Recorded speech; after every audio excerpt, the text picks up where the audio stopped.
तो हम लोग के जो टीचर थे वो ऐसे पढ़ा दिए।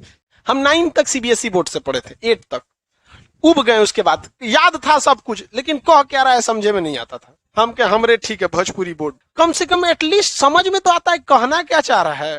तुजू के बाबरी is autobiography which is written by Babur. In this book Babur said that my favourite city is Kabul and it's my last hope that my graveyard is become in Kabul. तुम्हें कौन चीज समझ में आ रहा है? हमरा काबुल काबुल बोल रहा है, एक को तो चीज समझ में आ रहा है। काबुल छोड़ दिए हम।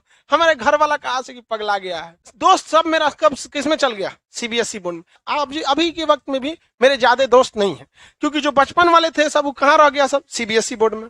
और सीबीएसई बोर्ड में हम अकेले काला थे। फिर हम हिंदी मीडियम में आए तो इन सब का मेंटेलिटी समझ में नहीं आता था। आके चूरन खाता था सब बैठ के। कभी कभी सोचते थे सीबीएसई बोर्ड ठीक है।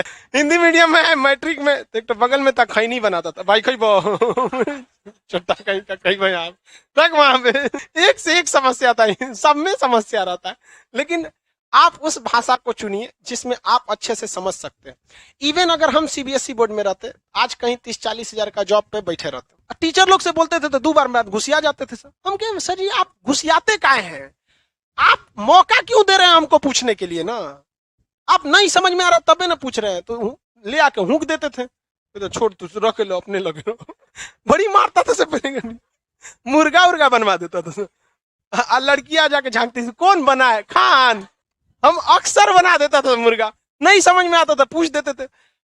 2 बार 3 बार समझाते थे, नहीं तो कोनो बहाना खोज के मुर्गा बना दो। ये सब जो लड़की होती थी बहुत खचरी थी सब, हम लोग के बैच की तो और